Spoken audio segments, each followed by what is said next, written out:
घरों में बच्चों को टाइफाइड हो जाता है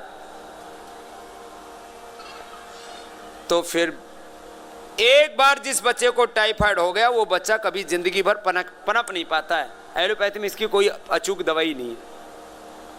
उसको पहले मोती झारा बोलते थे, मोती झारा हो गया। अब मोती झारा जिसको हो गया ये आंत्र ज्वर कहते हैं, इंटेस्टाइन का बुखार होता है, टाइफाइड। ये टाइफाइड की एलोपैथी में कोई दवाई है, दवाई लिख लो तुम और ये सबको बताना।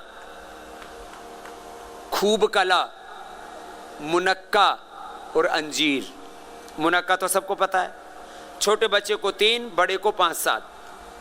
अंजीर छोटे बच्चे को, छोटा बहुत ही छोटा है तो 1-2, बड़ा है तो 3। मुनक्का 3-5 से लेकर के 10 तक, अंजीर 1 से लेके 3-4 तक। और खूब कला राई जैसे दाने होते हैं, राई नहीं होती है, खूब कला एक औषधि है, खूब कला। इन तीनों का काढ़ा बना के पी लो।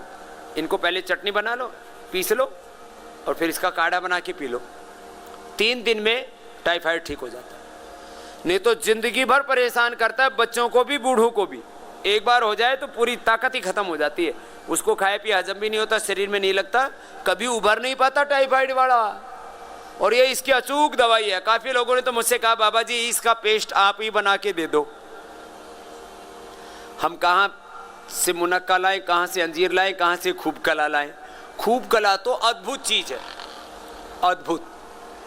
टाइफाइड का मैंने बता दिया आपको। सामान्य बुखार हो तो गिलोय से ही ठीक हो जाता है, सर्दी जुकाम बुखार, किसी भी तरह का बुखार। और जो लगातार पिएंगे तो सर्दी जुकाम बुखार, डेंगू, चिकनगुनिया, किसी भी तरह का मलेरिया होगा ही नहीं। मैं तुम्हारे सामने बैठा हूं। जब मैं गुरुकुल में पढ़ा करता था, आज से करीब 30 साल पहले, तो मेरे को साल में कम से कम 3-4 बार बुखार होता था। एक तो मच्छर बहुत मोटे मोटे होते थे, मच्छरदानी होती नहीं थी, ऐसे ही हम लोग पेड़ के नीचे और गायों की सेवा करते थे तो खूब मच्छर काटते थे तो हो जाता। उसके बाद मैंने जब से प्राणायाम शुरू किया और गिलोय पीना शुरू किया, एक बार भी बुखार नहीं आया पिछले 30 सालों में, एक बार भी।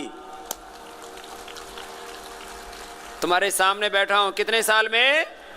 30 साल में। या थोड़ी सी गर्मी लगी, बुखार आ गया, टेम्परेचर आ गया, थोड़ी सी सर्दी लगी, बुखार आ गया। ये नहीं होना चाहिए। गिलोय पीना, ये बता दिया है मैंने आपको। कोई भी बुखार हो,